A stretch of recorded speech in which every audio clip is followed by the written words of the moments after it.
lam ting ding a ke ngal hun thei na hi chu a hin le dam tui thing along e o lung hai selin naw sen leng pe ni hin ki pa in sao te chang le lung ol na chitin nam tin ding in so chan na hi no mun le mun hallelujah divin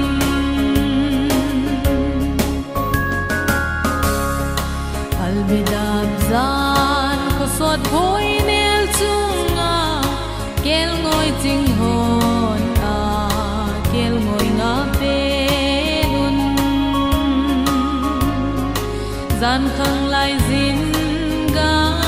brelin a hung vilun hin na dam na thu pha kahin koi a ti o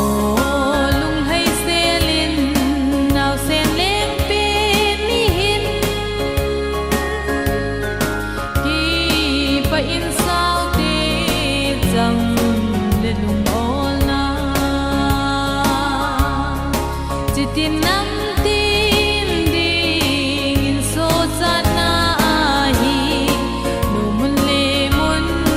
hallelujah divin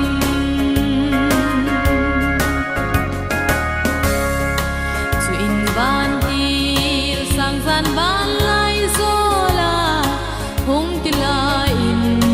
chung langai asa ve chung nung pe na pa thin lo pi na hi hen lei chunga ki pa le cham na leng hen o lung hai selin naw sen leng pe ni hin ki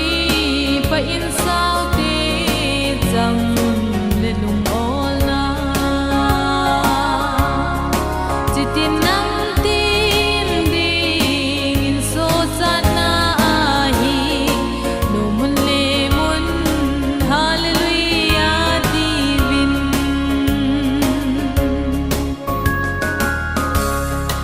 ki pa u te chung le noi leng pe mi ban khong pi le nei khong pi ging to hen leng zo si leng le pakai zo si pakai hin lai dam sung in le muti leng krista o lung hai selin naw sen leng pe ni hin ki pa in sao te chang le lung ol na chitin nam tin ding in so chan na hi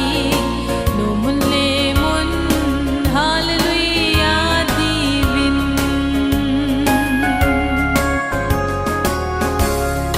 kel moi ching hon chu ko pi sung zo nun so lam mi ching ten zong chu ko zo nun chi bai bo in vai cha ten a nei sun nun leng